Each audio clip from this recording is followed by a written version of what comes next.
Hi BookTube, my name is Juan, I am just one reader, and today I am coming to you with a fantasy recommendation for the First Law Trilogy by Joe Abercrombie, starting with The Blade itself.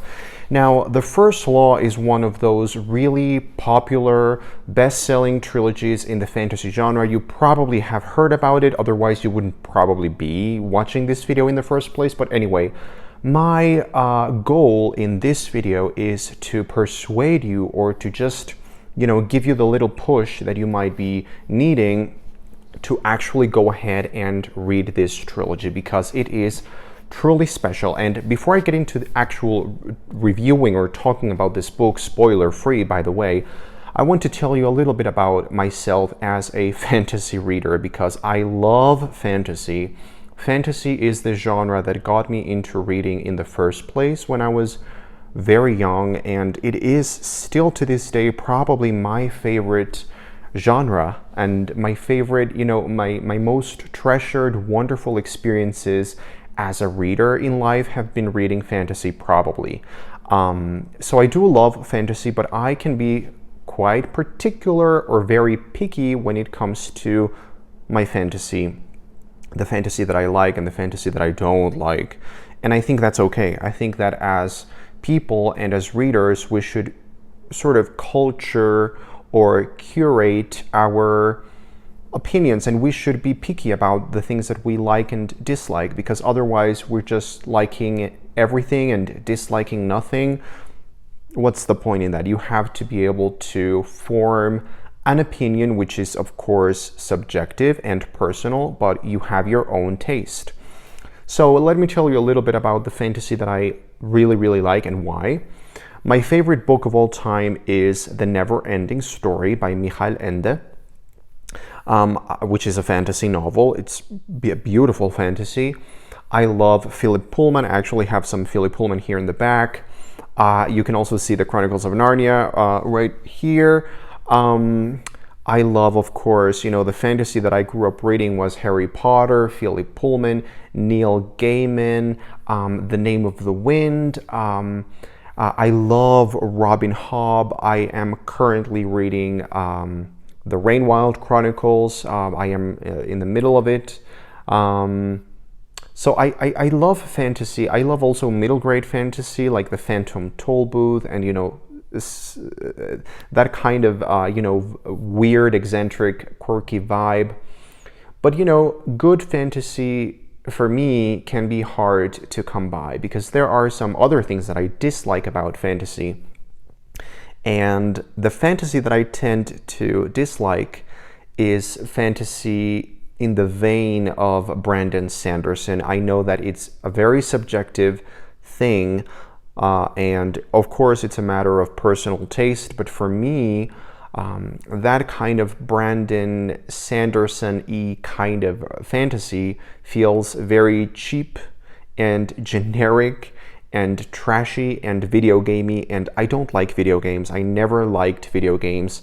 I thought they were very boring, and yeah, that's just not the kind of fantasy that I like. So, The First Law Trilogy by Joe Abercrombie. I have to confess that when I first went into The Blade itself, I was expecting it to be like a video gamey kind of Brandon Sanderson type of book, mainly because of the horrible cover.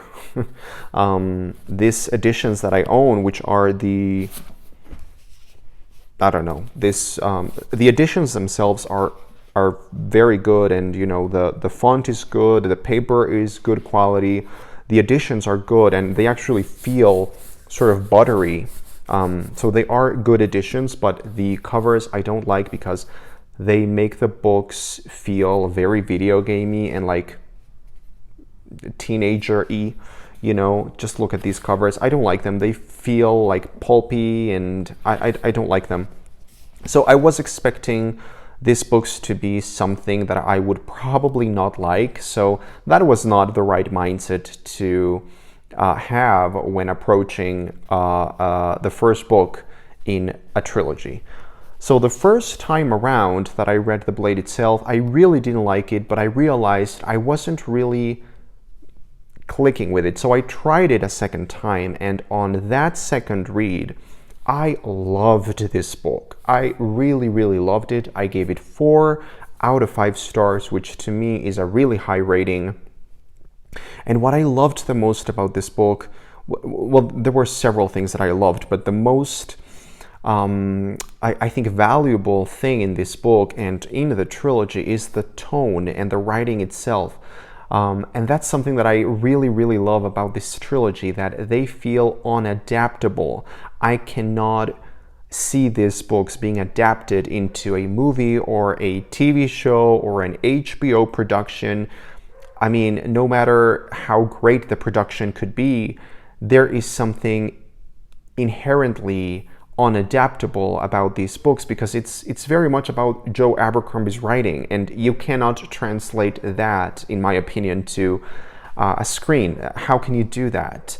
The writing feels playful, it feels cynical and funny and upbeat and mocking of itself, which is something that I adore. You never feel like you are reading something pompous or elevated or serious, which is something that, for example, I don't love about a Game of Thrones, that it can be very serious and it feels important. Here, even though the story can be very dark, actually some people call it grimdark, because it's very gruesome. I wouldn't say it's grimdark, I would say it's gruesome and morbid, but in a very funny, hilarious, mocking, cartoonish kind of way, in my opinion. At least that's how I saw these books in my mind when I was reading them. So that's what I loved the most. But this is a trilogy that has many things going for it. It has really interesting characters. Some of them you hate, some of them you kind of love, although you question your reasons for liking those characters. The characters are morally gray, but they are kind of reprehensible, but they are so funny and so fascinating that you're always wanting for more. Now, let me tell you, it's not a perfect trilogy, and I want to say why. What are some of the flaws that I see in this trilogy? The Blade itself is great, but it is a weird book. That's why it took me 2 readings to actually get into it.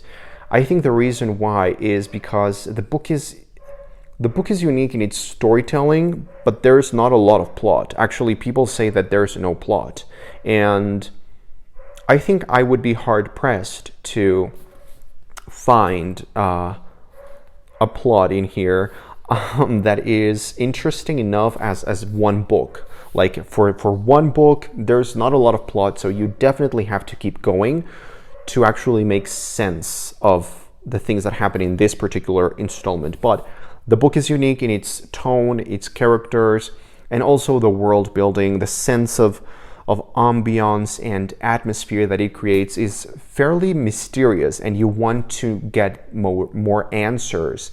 And yeah, you really want to know more about this world and just get more answers. And then you get to book 2, which is Before They Are Hanged. And to me personally, this was the book that took me the longest to read, and it was also a book that I was not quite figuring out. The book sort of goes into different places, and sometimes it feels meandering. There is more plot than the first book, but it feels weird. It also feels more serious and more like it's taking itself more seriously, and it feels more important. And I actually missed the feeling that I got in The Blade itself of just mockery. But it is a very good book, and the ending just makes you want to keep reading. And then we get to book 3, The Last Argument of Kings, and this book was perfection. Let me tell you, as picky as I am, or I can be as a reader, I thought this was just chef's kiss. This was perfect. This was excellent. This is a very chunky book. It comes in at 600 pages, and I read it in like 2 days. It was so engaging and fast-paced, and the pacing was wonderful. I just couldn't stop reading. I wanted more. I wanted more answers. There's a lot of action in this book, and actually some of the action did feel a little video gamey to me, and I didn't like that, but that was just some of the aesthetic of the battles and the action sequences. But even with that flaw or that personal taste thing, I still loved this book. The world building is something in this trilogy that I think is not maybe discussed enough on BookTube in reviews. People go more to analyzing the characters and the writing, but the world building is really special. It's really unique. There's this place called the House of the Maker, and there's a few scenes in the House of the Maker in book 3 and in the previous books as well.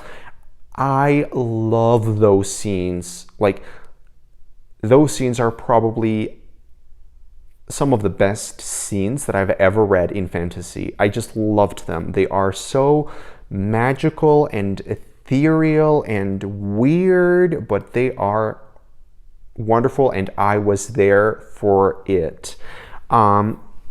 So that's it. That's all I want to say about the First Law Trilogy by Joe Abercrombie. I know that after reading this trilogy, there are some standalones, and then there is a second trilogy within the same world, which is the Age of Madness Trilogy. I am going to read all of these books this year, 2022. That is one of my goals. Thanks for watching. If you have any questions, comments, opinions, or anything you would like to say, please leave a comment down below. I am just one reader, and I hope you enjoy the First Law Trilogy by Joe Abercrombie.